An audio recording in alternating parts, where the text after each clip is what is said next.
Andrew, welcome to Focus on the Fun Stuff podcast. Thanks for having me.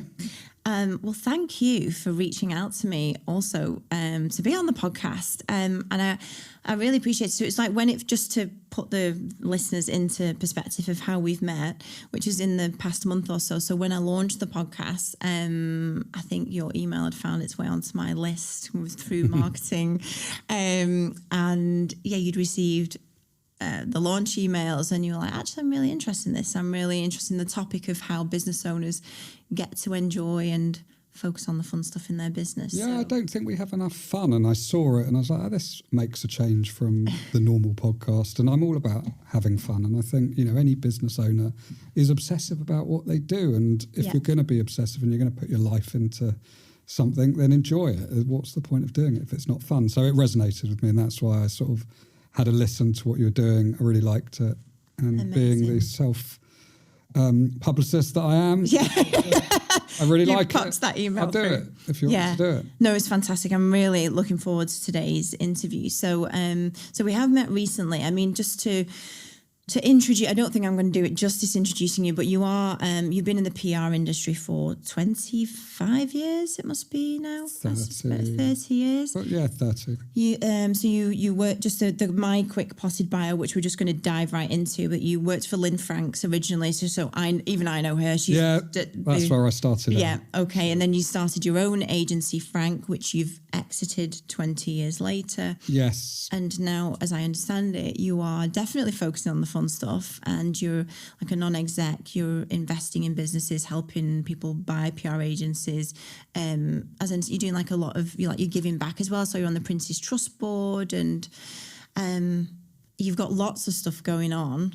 And also alongside all of that, for just over 20 years now, you are Lord Sugar's personal PR advisor. Yes, and that's right. Yeah, you've got loads going on, and you're also, as I understand it, like each apprentice winner that comes through, that is part of the remit as well, that you look after their PR too. Yeah, help them set up their businesses and get on with things.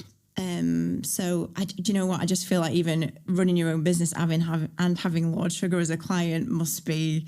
Running your own business is hard enough, and I feel like having Lord Sugar managing his PR just must be absolutely another level to manage. Do you know, it sort of is, but I've learned so much from him over the years, and people ask me quite a lot. I think it's actually coming up to 25 years I've worked with him, and it's because we know each other really well. And what I've learned from him is just his ability to multitask and cut through the bullshit and just get to the point has really helped me a lot in my business. And we communicate, multiple times a day on email, WhatsApp, phone. But I would say the average email is probably about 3 words long. And, there's no niceties. It's just a yes or no, or sometimes it requires a bit more explanation. But I've learned from him, get to the point quickly. And I see so many emails that, people want something from me, but I can't really figure out what it is. And it's buried at the bottom and they waffle and they tell you, just get to the point. And he's taught me that. It's great to be direct because it saves time and it's efficient. And I'm sure actually working with him and also observing him for so long must have been like the ultimate mentor as well, of like just seeing how he operates. And actually, in a business sense, yes, I've actually learned a lot from him. Just in terms of life, really. Like, here's a guy, he's in his 70s, he's worth billions, he's got homes around the world, he's got planes, he's got yachts. This man doesn't need to work. He works because he enjoys it, and he takes control of what he does what he wants, doesn't do what he doesn't, loves to do new things that he hasn't done before. But to me, that's massively inspirational. I hate the thought of retirement. Why would someone want to retire if they enjoy what they do? And I guess that's my sort of objective. I'm not going to retire. You'd kind of wheel me out in a coffin from my desk, but I've given myself, I suppose, like the luxury of being able to pick and choose a bit and not do stuff if I don't want to do it. I guess that freedom. And I see that in him because I often think, why are you still doing this? And the answer is quite simple. Like, it's his purpose. It's what he enjoys, he loves. And when he doesn't enjoy something, he doesn't do it anymore. It is like the ultimate focus on the fun stuff, isn't it? Like he is the epitome of that. I remember now when we had a phone call a couple of weeks ago, and you told me the story about had he been invited to something really amazing and glamorous? Was it like in the Emirates somewhere? And he'd been invited back a second year, and he's like, "I've done that. I'm not doing it again." Like, Like, whereas most people are like, "Oh my God, this is so exciting and amazing." It's like, "Oh no, I've done that. I'm moving on to the next thing now." That's it. And it's actually it's quite a challenge now to think of things that he hasn't done and that, are going to be new and exciting. But and I mean also he turns down stuff that is eye-watering in terms of the amount of money involved. And I'm thinking of my commission, but I'm also thinking like, wow, that's like, how can you possibly turn that down? But he doesn't need to do it. So if he doesn't want to do it, he says no. And I think, the ability to say no is so important in business. And it's so hard because we're all naturally programmed to just say yes to everything. And what if something else doesn't come along? And what if I say no, will I offend them? Or this is worth money, I should be doing it. You've got to build up the confidence and I guess understand in yourself what you're going to enjoy doing, what you're not, to enable you to say no. But it's a real skill and it's not one that I've mastered. It's one I've got better and better and better at doing over the years. But I still sometimes say yes and then think, oh, why the hell did I say yes to that? Someone like Alusha, he knows what he wants to do and what he doesn't, and he doesn't have to be apologetic about saying no to something. And doesn't matter how much money it is, or if it's something that he doesn't want to do or isn't going to enjoy or has done a million times before, not going to do it. It's just not doing it. Yeah. So Andrew, if we just maybe like take it out, there's definitely more stuff about Lord Sugar I'd love to talk about, but just we take it back a little bit just to put the listeners into, I guess, like, the frame of your journey. So you worked for Lynn Franks. Was it for 5 years? Yeah, I mean, it was without boring you. I started as work experience, got offered a job. About 3 years into that journey, Lynn Franks actually got acquired by a big international agency called Ketchum, one of the biggest companies in the world. And I stayed with them through that transition and loved it, actually. It was a chance for me to work on huge international clients, massive bits of business, household, global names. So it was the same, but it had gone through that second stage. And then roughly 5 years into that journey, my old boss from Lynn Franks, the MD, who had left at the time of that acquisition, said, do you fancy setting up a PR company together? To which initially I said no, because I was happy. And he was like, why not? And I said, I don't think I'm ready yet. Right. And, the words have always stuck with me ever since. Is like, you never feel ready. Like, trust me, you can do this. Let's do it together. It'll be fun. And I went through that process of thinking, what's the worst thing that can happen? It won't work. I'll go sort of cap in hand back to my old employer and say, can I have my job back? Wasn't that bad. And I was young. I was 26 when we started the agency. And so I was still living at home, didn't have massive expenses. I was single. It was the easiest and the best time to take a gamble on starting something new. I think as you become older, the risk become greater. So, and I've never looked back ever since that day. It was one of the best decisions I've ever made. And so the new business, it was called Frank. Yes. Yeah. So you were in that for 20 years. Yes. Or so, was it? Yeah. And what did that in terms of like growth so then did you both start, the two of you, and then that grew into a team, and what did that look like? It was actually 3 of us started it. That went down to 2 within about 18 months or so. We built it into a very, very successful agency with multiple locations, lots and lots of staff. Wow. We sold the business after about 7 years to a big Australian PLC. Sort of 4 years into that journey, they wanted us to continue. It was the end of our sort of earn-out period, if you like. So they gave us a proportion back of the company. I stepped away after 20 years. Company is still thriving. It's gone through various different transitions since. Actually, the management team have bought back the company from the owners, so it's independent again. And I'm not involved. It's not my story to tell any more. I'm still a shareholder, but I have zero to do with how the company's doing now. And but it's a big piece of my passed and won, some amazing years. Sort of set me up, I guess, to do what I'm doing now. Yeah, and so through that journey of, because to go from you three down to two and then on to multiple locations and team members and I guess I've got loads of questions on that, because that comes with like all sorts of problems and things to solve. And how was that? Like in the beginning, was it just pure energy and excitement that kind of gets you through? And that for me, like as a business owner, has the business for longer, sometimes you can kind of think, where are we going again? Or this just feels like a lot of stuff. And it's strange really, because I've never been one really to stop and reflect, and I didn't, because we were always, whatever we were achieving, there was always something else. And I was just driven, and in a way I regretted a little bit never stopping to appreciate the milestones. But the business was pretty simple. We wanted to do the best work out there creatively. And we kind of figured if we do that, everything else will follow. We'll be able to attract the best people. We'll win new clients. Everyone will sort of want to work with us or for us. And we never worried too much about the money side of things. I think if you spend too long looking at a spreadsheet, you lose focus on what it is you're actually doing as a business. So, and it worked. And, we were a bit lucky. We worked hard. We created our own luck. We were in the right place, right time. And it's a phenomenal agency and still is to this day. So it wasn't an easy thing to step away from. It definitely wasn't an easy thing to do. It was probably the hardest thing I've ever had to figure out, I'm sure, in my career.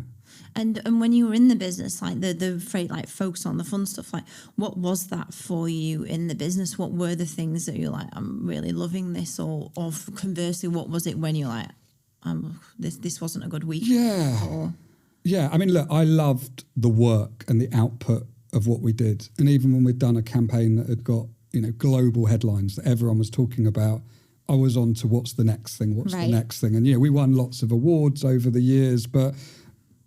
And this isn't just me, this was the culture of the agency. We never rested on our laurels. And I kind of figured that the day we're not producing good work is the day we get into trouble, and, we don't win the clients and we don't attract the best people in the industry. So that was my pure focus. Bits I didn't like doing was anything that distracted me from doing the work. So, put the business side of it to one side, because you do need to keep an eye on the numbers, the growth, the margins, all of that kind of stuff. And I didn't mind that.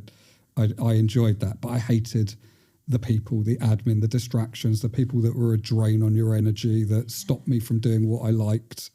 But fortunately, we built a team around us, and the guy who was my MD, a guy called Alex Greer, phenomenal at that side of things, good at the other stuff as well.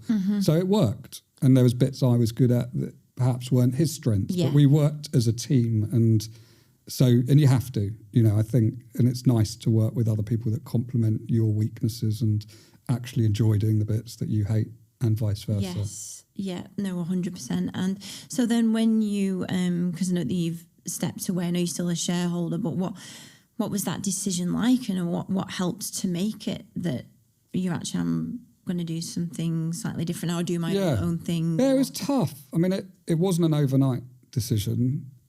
I think it was probably a decision that was about 2 years in the making, because it's quite scary. You earn a decent salary and you can kind of do it with your eyes shut. I mean, not quite, because there's always challenges, but I guess maybe going back to that Lord Sugar thing, I sort of felt I'd done it all before. So whatever the client problem, the staff problem, the business problem was, like, got to a stage where I didn't feel like I was challenging myself. And I've always been quite entrepreneurial, and there was lots of opportunities that were coming my way that I either couldn't do because I wasn't allowed to within my contract, or I simply didn't have the time to do. And I guess I felt this was the time to do it. I'm a bit sort of, it was 20 years, felt like a good number. It felt wrong to do it at 19. Like, come on, one more year. But so I know it sounds stupid, but it was like, okay, 20 years, good innings, really proud of where the agency's at, what we're doing.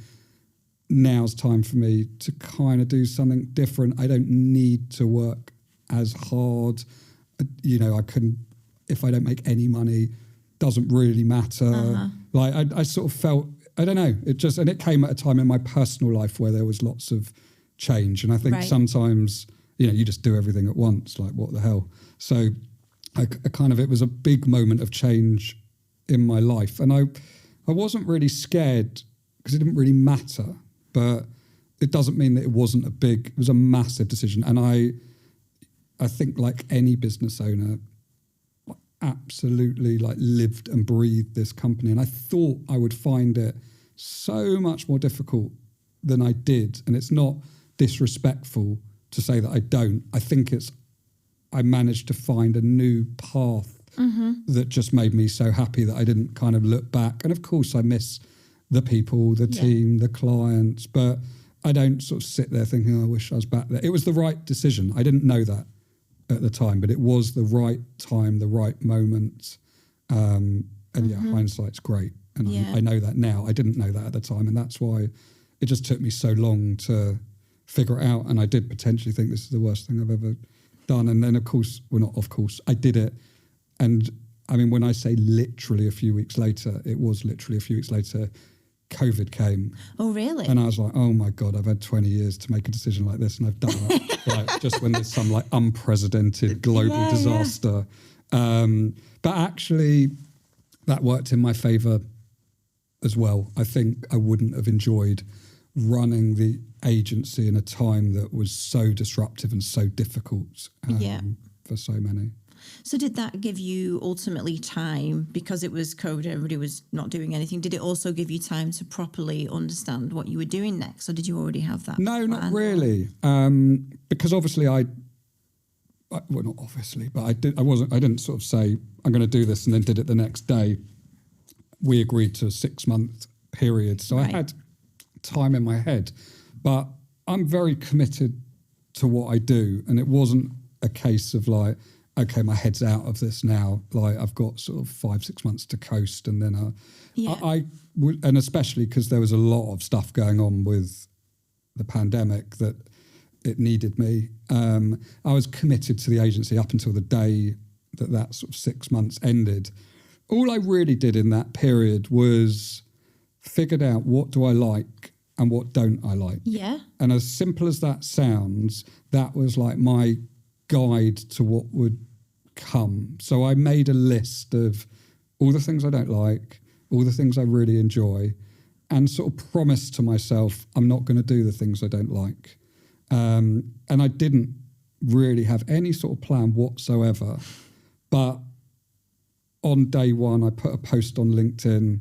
It was a moment of reflection and looking back at the last 20 years and everything that the agency and I had achieved, and it was my moment to bask in the glory of previous achievements and just look back at something I'd never done. And it sort of was quite honest in like, I don't know what I'm going to do next. I'm going to continue my work with Lord Sugar, which I knew that I was going to do. I'd like to do some non-exec stuff. I'd like to get involved in other entrepreneurial ventures. I'd like to give something back to the industry that's given me so much. Here's my email, here's my phone number. And I just sort of posted it. And it wasn't designed to achieve anything, really. It was just sort of, I felt like there was a bit of closure. Yeah. But the phone did not stop ringing from the second that post went live. Really? And I promise you, it's not an exaggeration.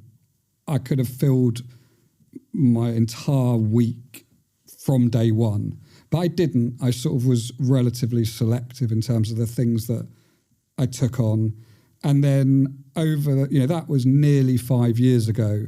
I've just kind of evolved it and built it over those 5 years and really sort of honed in on what am I enjoying doing and what am I not. And as soon as I sort of figured out what I didn't enjoy, which was new things, it was different to running an agency, then I stopped saying yes to those things. And the bits that I really liked, I sort of gave a bit more thought. How can I do a bit more of that? And now I feel like I've got this unbelievable portfolio. I genuinely feel very, very blessed and lucky that I love it. And I get out of bed every day, like work super hard, much harder than I was planning to work, but it doesn't feel like it. And I think that's the key. People talk about work-life balance. I think it's a horrible term because in a way, it implies that work is the bad bit. And it doesn't have to be. And I think the beauty of the world we're in nowadays, you can get it right and you can have a bit of everything. And, you know, I wasn't the greatest dad, I don't think necessarily when I was running an agency, because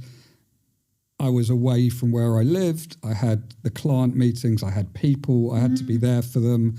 So, you know, I missed takes a lot. Football matches. I missed the school concert. I was late for parents' evening. You know, all the shitty things you don't want to do as a parent. I'm not going to do that anymore. And now, you know, I take afternoons off. I take days off. I haven't missed a football match in the last 5 years, and I won't, you know.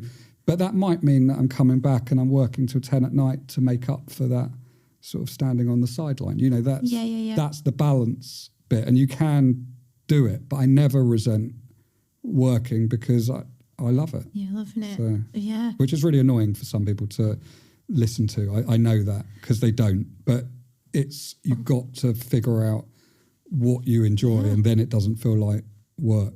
Totally. Well, it's just because they haven't got to that point yet, isn't it? But honestly, that it's such an implementable thing, no matter whether you're exiting a business or whether you're in the middle of your business now, just that simple list of what do I really love doing and what don't I? And just bit by bit, if you're in the middle of a business now, and how do I get somebody else who does it better, likes to do it? Yeah, and I think you can't do it overnight. Yeah. It's like, don't think that like I clicked my fingers and everything was perfect. It's like a journey that you have to constantly review and tweak. So it's all very well to say, I don't like doing this, but you can't just shove that out the way you have to work towards reducing that. It's slightly easier when you're starting on day one because you can set the rules. But when you're running a company or you're in a business and there's lots of stuff you don't like, you can't overnight just not do the bits you don't like. You've got to figure out a way for someone else to do those bits and for you to spend more of your time and your energy doing the bits that you do enjoy. Totally. The other thing that I really love from that story you just told is that post that you put on LinkedIn. I feel like I call it like a bold move. Like a lot of people don't just ask, do they? Or just go, I'm just going to put this out into the world and see what comes back. Like you could have just still stayed making your list and maybe sending out an email or two but actually just going, do you know what? This is me now and this is what I'm doing. And do you know, like it creates the opportunities, but a lot of people just don't have they'll hold back, won't they? They'll think, oh, well, nobody will reply to that. I won't, do you know? It wasn't designed to achieve that, but I think we are in a culture where we're scared to ask for help. And you shouldn't be. And actually, when I think about it, a lot of the stuff I do comes from a position of fear. Like if I think about my days running an agency and the focus that I had on promoting that agency and the work and making sure it was perceived as the best of the best creatively, actually a lot of that came from the fear is I don't want to pick up the phone and do new business calls. Like, ugh. And a lot of the stuff I do now, I actually find it harder because I'm quite introvert. Like when I was in an agency, I could hide behind the agency brand and it didn't feel like it was me sort of in inverted commas showing off. Now my company is called Andrew Bloch and Associates. Like there's no hiding. But I know that by communicating on social media what I'm doing, just very factually, it's not saying, hey, aren't I amazing, I'm doing this. Yeah. It's just saying what I'm doing. It puts me front of mind with people and it's what keeps the phone ringing. And, you know, I kind of probably do it more than I need to now because I don't really want any more work. I've got enough clients. There is a balance. And if I take on too much, I'll stop enjoying it. But it's a habit of just talking about what you're doing at any one moment in time.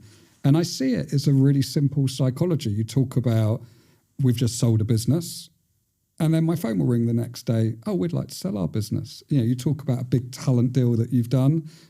Phone will ring next day. Could you help us find talent for our brand? You know, that's just the way. It's quite basic, but it all sort of comes from a fear in a way that I really don't want to be doing cold emails saying like, hey, this is me. Like horrible. Like some people don't have a problem with it, but new businesses, you know, obviously the lifeblood of any business. And so if you can find a way that works for you that requires you not to do it.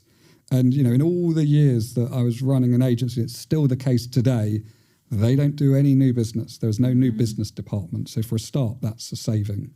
But in terms of time, resource, energy, everything is focused on promoting the business and, you know, what it is capable of doing. And that, to me, is much more enjoyable than joining the sea of sort of people in your LinkedIn inbox that never get read and ghosted and horrible. Totally.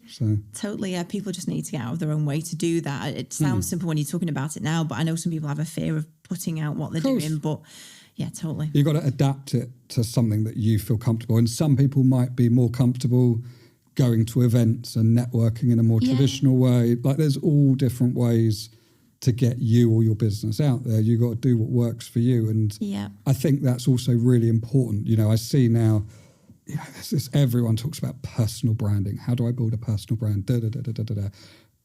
You've just got to be yourself and be authentic. And then, you have to work out how to get that out into the universe. But don't try and copy someone else. Don't use someone else's style. You know, we can't all be a Stephen Bartlett with polished videos, 10,000 pieces of content. It's brilliant for him. It works for him. But it's, you know, don't just try and copy that. Do it in your own way. And I think that was always my thought process when running an agency. It's always my thought process for myself. It's always what I advise other businesses. Do it in a way. The hardest thing in the world is to have a sort of USP and a point of differentiation. You've got to figure that out and then be consistent in it. And with Andrew Bloch and Associates, and I know you have a lot of other roles and you're involved in other business, but with Andrew Bloch, you just mentioned earlier that you, I can't remember if it was just before when we were chatting before the podcast, that you were, the team part of it wasn't like the people part of it wasn't necessarily something you wanted to grow again. So have you been quite, like, do you have anybody supporting you at all in the new phase of Andrew Bloch to do some of the stuff you don't like? And No. But yes, because I built a different business model. So I felt that one of the things I didn't want to do was be responsible for other people on a day-to-day basis as an employer. But clearly I can't do everything myself. Yeah, that's what I'm thinking. Like. A, because I don't have the capacity. B, because I've got gaps. You know, I'm not the perfect human being. There's things that I can't do, don't like doing, don't want to do, don't know how to do. So I partner with people. So, you know, on the M&A side of what I do, which is buying and selling businesses, I work for a company called PCB, which is an unbelievable sort of boutique M&A company. So if I'm working on a transaction, I've got corporate finance experts, I've got analysts, you know, the team that I need to be able to do my job. If I'm working on running a new business process or a pitch, I head up the PR, social content and influencer division for AAR, which is a management consultancy specialized in marketing services. And I have a business consultant by my side that helps, you know, on the admin side, the scheduling, the researching, that part of things. I've also built up a referral business. So essentially, if I can't do something, I will recommend someone who can, and I get paid a referral fee for doing that. Not always, but it's about monetizing your connections. On the talent side, I work with an unbelievable talent booker called Holly Adams, who's just the best in the business. And we work together. You know, I've got the brand connections. She's got the black book of every celebrity in the world. And we book talent together. So it's a different kind of I love that model. And then, of course, some things I roll my sleeves up and I do it myself. So the consultancy side, which is advising, mentoring, I do it myself because you can't, people are buying you. They don't want someone else. So, but if I've got too much on, if I don't think it fits my skill set, I think the key to being happy is you challenge yourself, but you do things you're confident you can do a great job. You don't set yourself up to fail. And, you know, I'm not good at everything. So if I don't think I'm the best person, or if I don't think that I've got enough time to do it justice, I'll know someone who will, and then I'll refer them. And I think, you know, a lot of my business, it is about connections and having built up a black book of knowing who the right people to ask are. And no one can do everything themselves. No. But it means that I don't have any staff. I don't have to tell people what I'm doing. I'm accountable to myself, and I'm my own harshest critic and toughest critic. Like I feel guilty if I have a lie in past 7:30 in the morning. Like, it's so stupid, but I've always been like that. So I hold myself accountable. I set myself targets that I don't need to hit.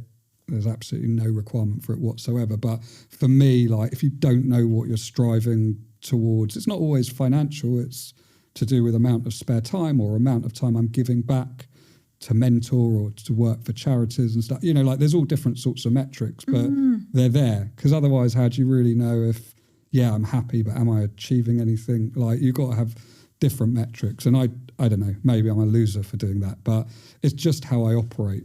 I'm obsessive, I'm driven. Like I want every year to be better than the next. Again, not necessarily financially, but in terms of being rewarding. And, I don't analyse that on a day-to-day basis or even a week-to-week basis, but probably once a year, if I'm being completely honest, I'll sit down, look at the year, think, happy with that bit. Next year, I'd love to try and do a bit less of that or a bit more of that. This is really good. I want to build on that.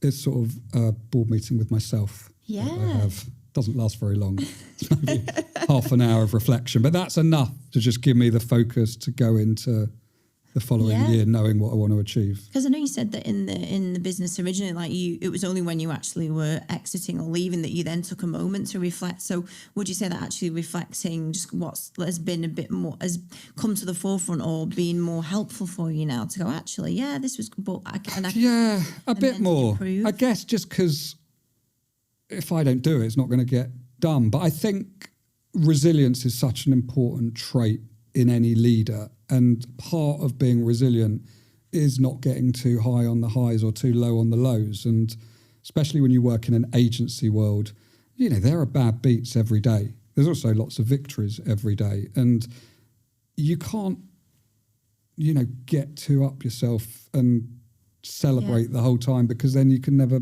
focus on the next thing. And equally, when things don't go your way, the key to it is not beating yourself up so much that you go on a massive losing streak.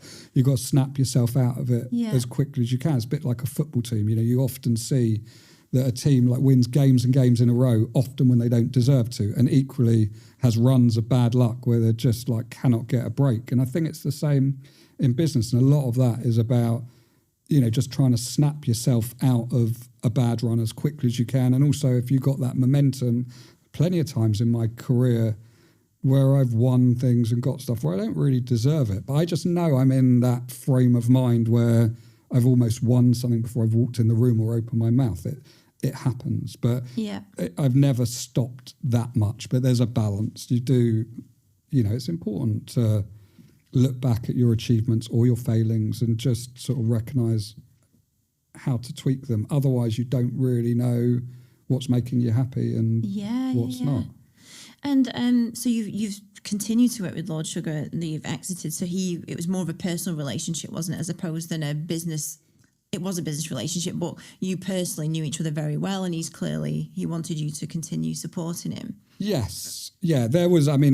When I was at the agency, I had support, which I don't have now, but essentially at a senior level, the relationship was the two of us. When you do personal PR, it's different to corporate PR. We've talked about sort of styles of working. You have to understand that. But there's a lot of trust. There's a lot of getting to know each other. Mm-hmm. And that's why when you see sort of good publicists, good managers, they've often been with their clients for years and years and years. That it's if you're doing a good job, they're not going to look to replace you. It's a hassle for them. It's a whole new learning curve for them. It doesn't mean that I would ever sit on my laurels or sort of take advantage of that longevity of relationship. I cherish it. And be very sad if he fired me. Yeah. The pointed finger came out. But, so I certainly don't take it for granted. But I also know that we've worked so long. And, I've made mistakes over those times. I can actually remember one particular instance where I was in a meeting. I think I was pitching for a client or something, and my phone was off for a couple of hours. And in that 2-hour period, something blew up. I can't remember what it was, but it was a big media shitstorm. And he was trying to get hold of me and I just wasn't available. And, I got the hairdryer treatment and it was like, where were you? And I just I owned up. And I was like, look, I was in a meeting. I'm really sorry. But, we've worked together for 10 years, 15 years, however long it was. when has that ever happened before? It's inevitable that sometimes I'm not around, but it's not like, it's a daily occurrence, a weekly occurrence. And I think with someone like that, you have to own that you've made a mistake or you haven't delivered, but you also need to stand up for yourself and not kind of just let yourself be bulldozed for something that's a bit harsh, given the rarity of the occurrence. And I think he respects that. I'm sure he is the kind of guy that must respect if you then present back to him. Well, actually, I was going to ask you, because in your call it stage of business life where you are, you've exited. You said you don't necessarily need to work on things you don't want to. You've got that luxury now, like that. Maintaining that relationship with Lord Sugar, is it quite? It could be like you don't need to do anything for a week, then all of a sudden it's all hands on deck, and is it like quite an unpredictable in terms of servicing that kind of client? It is quite unpredictable. There's always something low level. I don't think there's ever really a day or a week, certainly, that goes past without something. And there's so many different businesses that he's involved with that if it's not him direct, it'll be one of the businesses. It definitely gets bigger around The Apprentice, and you've got a sort of focused period of 3 or 4 months that when the show's on air and the winner emerges, that is definitely the busiest time of the year. But there's always a lot of what he does isn't in the public sort of spotlight, so there's always stuff with various different businesses. But don't think I've actually spoken to him today, and we're nearly at the end of the day, so it's not over yet. But we do speak. Is it generally a daily thing? Yeah, pretty much. But a lot of those interactions are very, very minor, and he still, to this day, he wants to see every media request or opportunity. Yeah, because I think no one likes someone making decisions on your behalf. So I would say the most popular sort of email interaction would be, I'll decline unless you say otherwise, and he just replies saying yes or no. Because I know that he's going to turn it down, but you never know. There's something, as close as you are, there's sometimes a sort of master plan in his head that you're not. I don't know, he maybe hasn't figured out. So sometimes he does surprise me and he'll say he'll do something, and there's always a logic to it. Another thing that he taught me very early on in my career is don't do things for the sake of it. There's always got to be a purpose for what you're doing. So he won't do interviews just for the sake of it. He will do it around the time of The Apprentice or around the time of a launch of a business, but there's always a reason. It doesn't matter what that opportunity is. If there's nothing to promote or no agenda, he won't do it. And I think that's smart. There's too many people out there that will take any opportunity for publicity, and if you haven't got something to say, if there isn't a business objective to why you're doing it, then why are you doing it? And I learned that from him quite early on, and I think it was valuable. Most definitely. And so is he he's still like, might be a stupid question, but he is still like working full time, still 5 days a week, like doing things that excite him, he enjoys. Yeah. I mean, whether it's 5 days a week, I mean, he's the ultimate sort of work-life balance. He really is. So he's, got homes in different places. He's not, he's definitely not behind his desk in his head office 5 days a week, Monday to Friday, for sure. But I mean, I could make a bet with you that if I sent 10 emails to 10 clients now, he would be the first one to respond. Oh, really? I'm not going to do it because it's not Michael McIntyre's show. It's like, but he might be sat on a yacht. He might be flying his plane. He might be, it's just how he operates. Like, he does everything. And he's got his boundaries as well. I know when not to disturb him. Sometimes he's out cycling for 2-3 hours and, you can't get hold of him. But he's on it. There's one of his greatest attributes, I think, is his attention to detail and his memory, and he knows every single thing about every business. Really? Yeah, his memory is unbelievable. His retention of facts and stats is unbelievable, because he started off in the tech world, and that was really like his skill was just understanding the components of a product and how to source those components at a cheaper price than anyone else, and how to come up with a concept that would allow him to have something unique. It's just, he's an engineer, really. That's where his mind goes. He's also a brilliant marketing person. That's his sort of personal passion. So he's got lots of these sort of traits that people don't necessarily know or see. Yeah, interesting how involved he is when you say, like, if you were to email, he would email straight back, not that like a PA is screening and taking hold of it and going, oh, Andrew, I'll get back to you. Interesting that he's like, got a PA. He's like right in the mix also of just working on with stuff. Yeah, no, he just likes to get things done, you know, and I think I'm similar to that. You know, he doesn't like an inbox. Yeah, actually, miraculously, his phone pings every time he gets an email, which I wouldn't do. It would drive me absolutely mad. But, you know, he wants to respond to things himself quickly. Yeah, I think why he does that is because he doesn't want to keep checking his phone every 5 minutes. Like, if there's an email, he'll know about it the same way as a phone call, you'd know about it, which I've actually never thought about until now. But, you know, like I've been, you know, sometimes when he's on stage and doing a talk or something, I've got his phone in my hand and it's just ping, ping, ping. It like drives me insane. But that's how he likes to operate. I presume he puts it on silent sometimes, but whenever I'm with him, it's generally in a working capacity. So he wants to know what's coming in. But yeah, he just wants to clear. You never have to chase him. I've never had to chase him in all the years I've worked with him. And he would say the same about me. I think, you know, one of the reasons he likes me, I hope he likes me, he must like me. I've never asked him. I just assumed that he likes me. But I think it's because he knows that he'll never have to chase me. I'm efficient. You know, occasionally he'll say, what's going on with that?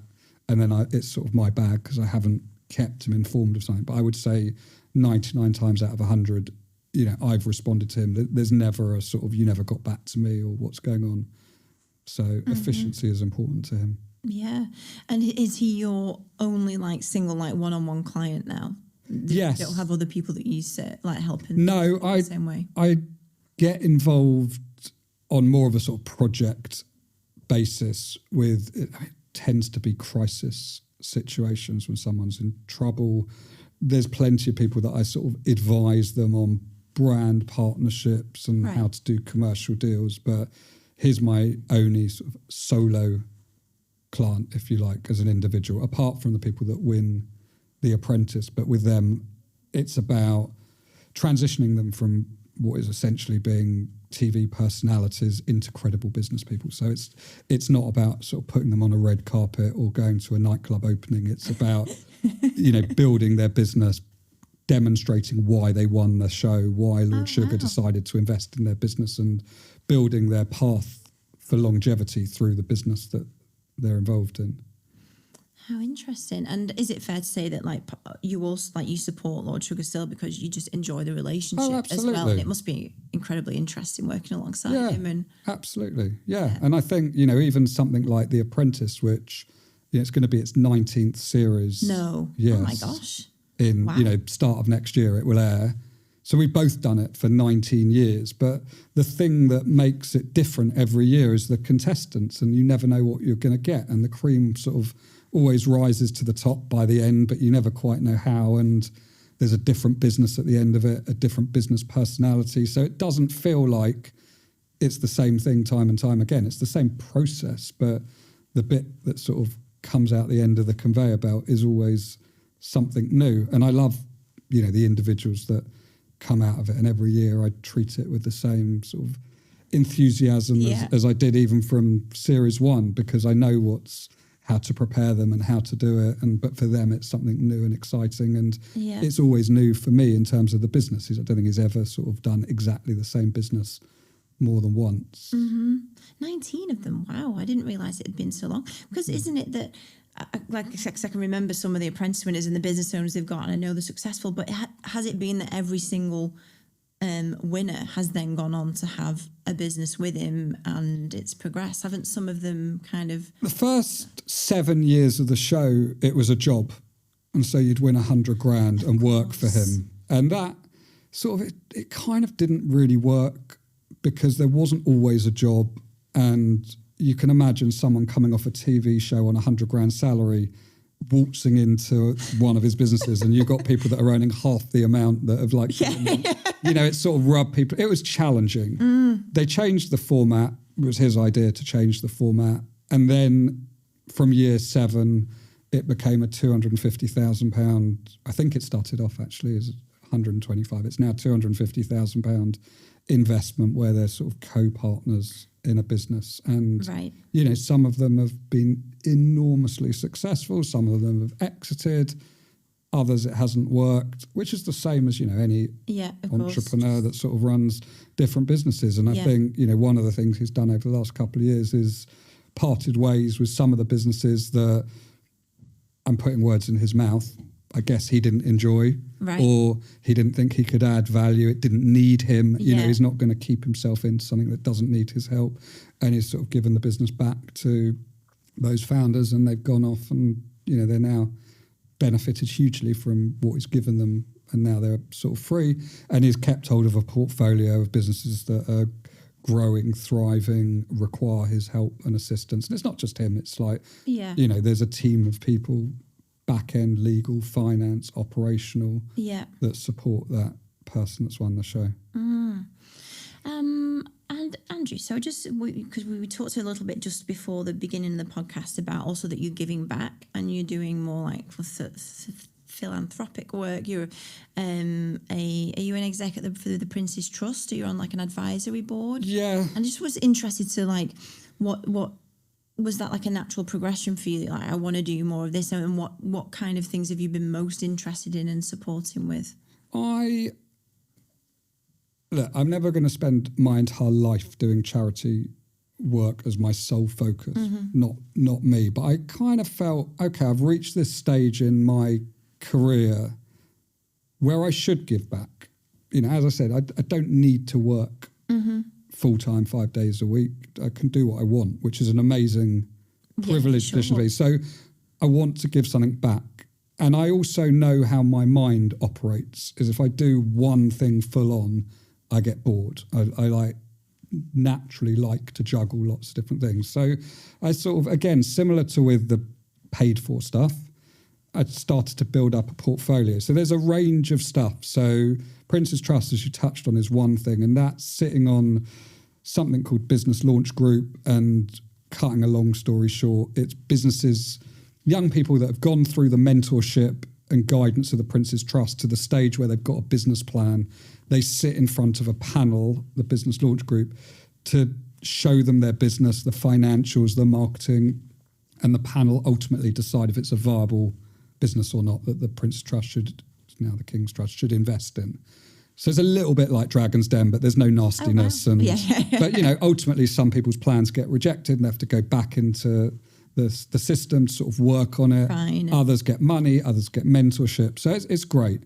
I joined last year a charity called Grief Encounter, which is all about supporting parents and kids that have suffered bereavement. It's an unbelievable charity, and they put together a business board, an advisory board to help them raise funds. And there's a lot of very bright, well-connected people on this board. My sort of skill set, I guess, that differentiated me was my access to celebrities and talent. So I did other stuff, but the main thing that I've been working on with them was to sort of get money can't buy prizes for their auction, which they do at their annual gala. And it was only 2 weeks ago, so the numbers are fresh in my mind. Normally I'm terrible with numbers, but it raised £1.7 million, which was an unbelievable achievement and will go so far for the charity. So I do that. Similar-ish role for Variety, the children's charity. And then I do various different sort of mentoring type stuff for the Marketing Society, for the School of Communication Arts. And that's just really, I think, you know, when I started out in my career, it was really hard to get a break. I mean, it is really tough. In what way do you mean? Just to sort of get my foot in the door, get connections. Yeah. You know, yes, you know, I didn't come from a broken home. I was middle-class family, well-educated, but no one was in marketing or advertising. And so I really had to work really, really hard to get my foot in the door. Some people don't, you know, have that opportunity. I was still living at home. You know, I could afford to do a work placement for free, which ultimately led to me getting a job. Some people don't have that privilege. So I just sort of felt I want to do everything I can to help get young people into the industry that I love so much. And I try and do that. And I think with everything I do, it's about action. It's not sort of empty words. When I sit on a board or something, I don't want to be like just the sort of grey-haired one that's there for corporate governance. I want to give them practical stuff that they can take away and they can do. And it's the same when I do mentoring. I want to be able to make a difference, open the door, make an introduction, get someone a work placement, whatever it might be. So, and there's other stuff as well that I do. Sometimes I get involved in charities to help them more on the creative side of things. So if they've got a particular campaign that they feel like needs tweaking, hasn't got enough traction.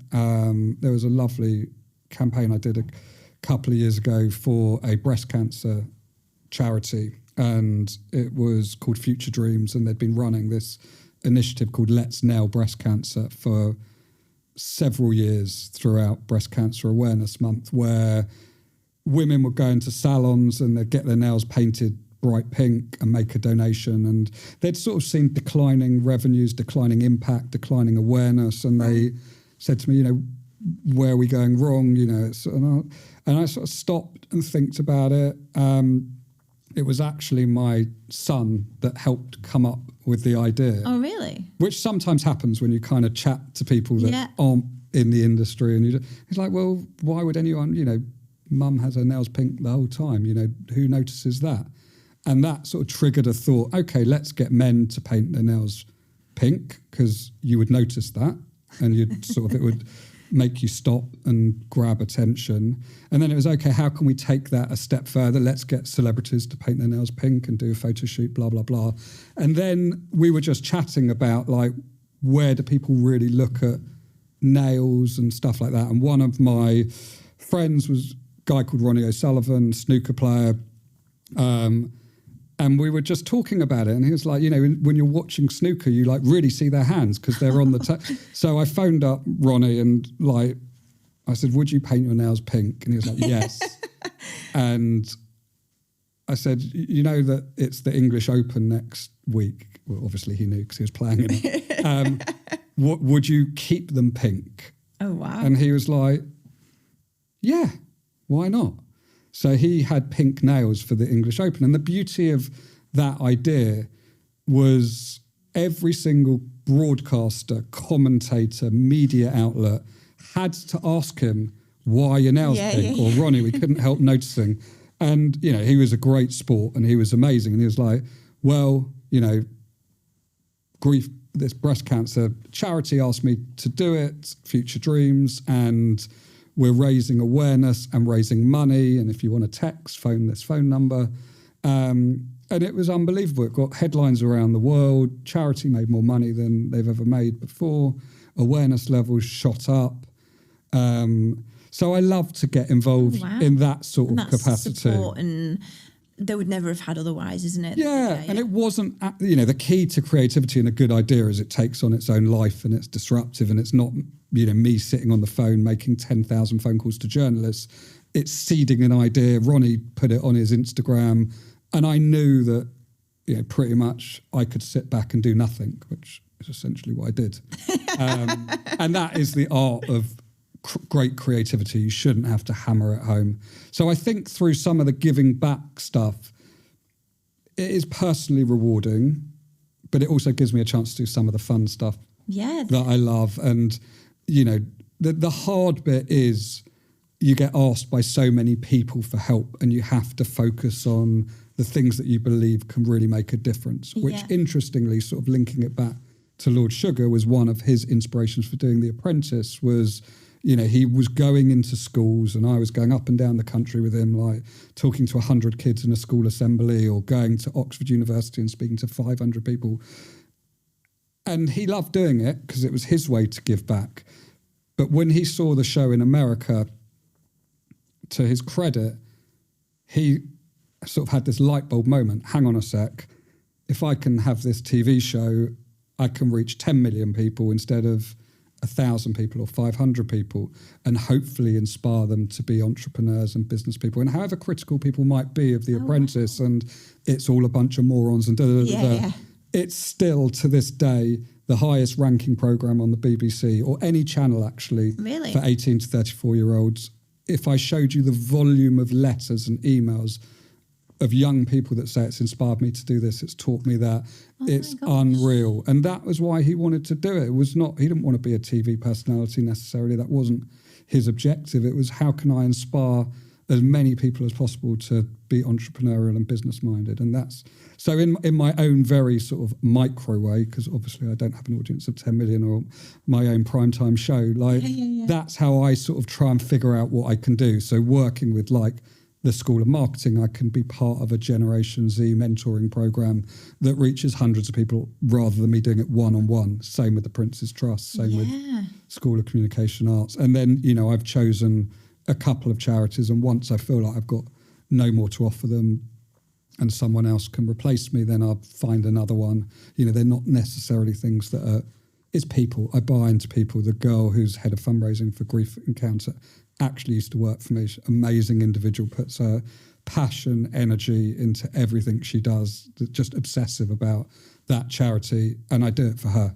It's not that the charity isn't, every charity is a good charity, so it's very hard to distinguish one good cause from another, but I do it because of her, and her obsession is what drives me to want to help as much as I can. And actually it's not just her now. I've got to know the entire board of the charity, and they're just the most amazing people that you want to support. Yeah. You know, I totally get that. You, I guess we were drawing towards the end of our time together, but you mentioned just a few minutes ago about it was an idea that was disruptive without having to make like thousands and thousands of calls to journalists and things. I'm just aware that like lots of our listeners are small business owners who want to grow. And one of the reasons why I think a lot of people get stuck in the weeds, like they're not enjoying it, is whether, you know, the business isn't growing, they don't have enough attention, they need customers coming through the door. I just wondered if there was like a principle or something you apply, or like for, you know, smaller business owners, when you just said then actually it was just better to have one thing that was strong and disruptive. Like, is there something like you would give as practical advice to business owners from either a PR marketing perspective, a way to be like, you know, with my businesses, lots of virtual PA businesses, but the reason why you might go to this one is because of this, you know, this. Yeah, of course. So what would you say to business owners? You know, the principles apply whether you're a one-man band or a Coca-Cola. Yeah. It's, no one is waiting for another business. It's very rare that a business is truly unique. But you've got to find your way to differentiate yourself. And I think one of the things that a lot of business owners do is they want to say everything. And, you know, I remember I was so proud when we had our first office. I wanted to, I mean, our credentials were ridiculous. I mean, they literally sort of wanted to spell out how many light switches we'd got, how many square foot of office. Well, I was just so proud of everything I wanted to tell it. You can't do that. You've got to find what is the one thing that we want to hone in on. Doesn't have to be completely unique to you, but it needs to be the thing that you're remembered for. So when we were running the agency, that was all about creativity. You know, that was the one thing. Didn't mean we were the only creative agency out there, but there's a lot. If we hammered that home, every single thing that we did, it put us in a much smaller niche than every agency that was trying to say everything. So you've got to find something unique, and you've got to focus on one thing. You can have sub-messages once you've drawn someone in, but focus on what's the one thing. Is it service? Is it quality? Is it price? Is it whatever it might be? It doesn't really matter what it is. If you can, you've got to make that unique selling point, what I would call an unusual selling point. So we live in a generation of zombies. We are doom scrollers, and we get bombarded by messages, commercial messages, you know, from the second we wake up, you know, literally everywhere. And actually what our brains do is they just sort of filter it out and ignore it. We don't even notice it. We skip through ads on TV. There's ads on your, you know, shopping bags, on the stairs as you go up the tube, whatever it might be. We don't even pay any attention. You've got to stop the scrolling. And to do that, you've got to do something disruptive, and you've got to break people's attention patterns, which are reducing and reducing and reducing. And we all know, like, or I for certain, find it harder to read a book, harder to watch a film, harder to not pick up my phone every 5 minutes. You know, our attention is decreasing. But the best brands, and it doesn't have to be big budget, it doesn't have to be massive sort of household names Right. are the ones that stop the scrolling and they get you to sit up and pay attention. And to do that, you've got to be really, really focused and think of something different. And there's a whole another podcast we could do on techniques to help you achieve that.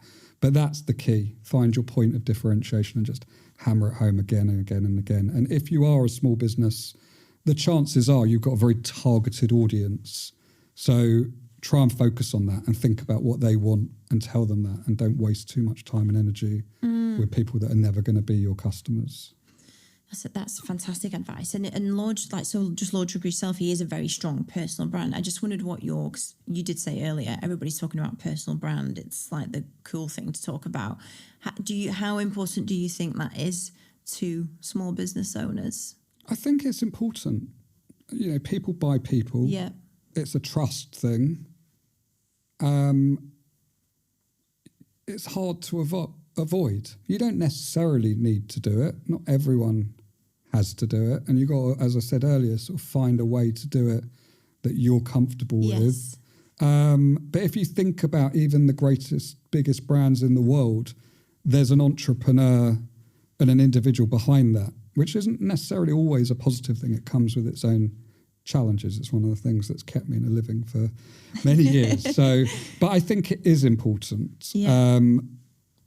And the key to it is doing it in a way that you're comfortable with. And authentic to you. Yeah, you've got to be yourself. Everyone else is taken.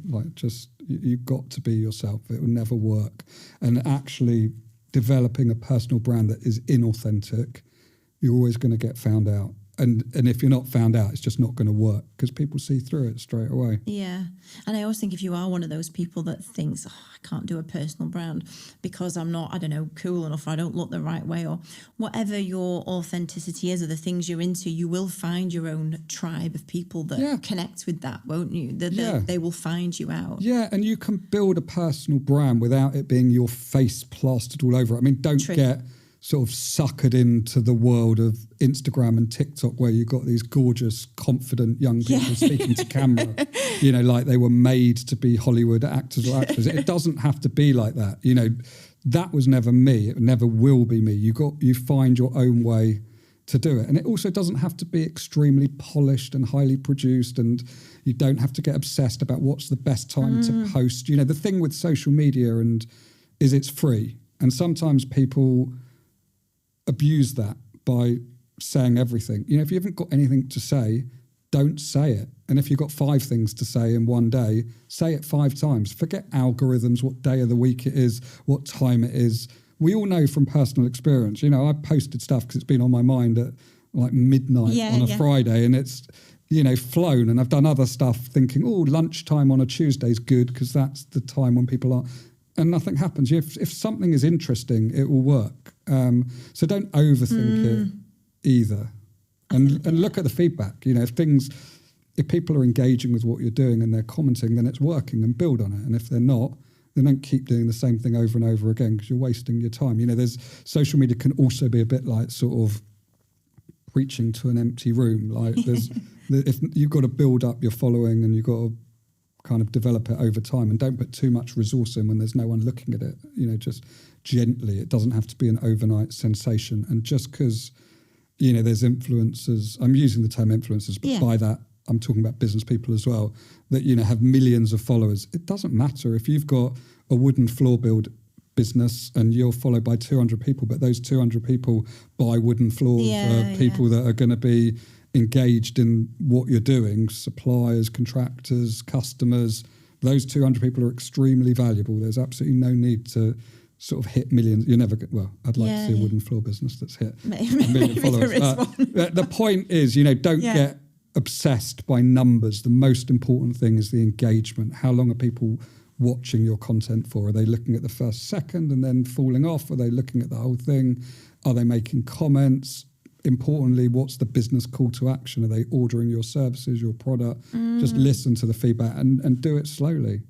And anyone can do it, even if they don't feel it comes naturally. And people often think it's like a huge time suck. It doesn't have to be. Think of it, I used to think about it as it's like a fag break, instead of, I don't smoke anymore, but in those days I did. But, rather than go outside 5 times a day for a quick fag, or a cup of tea is probably the more healthy thing. Yeah. Spend that 5 minutes a day just sort of going onto social media and either posting something yourself or looking at what your competitors or other people you're interested in are doing. You know, that's the time commitment. Yeah. It doesn't have to be it's not about hours and weeks and months.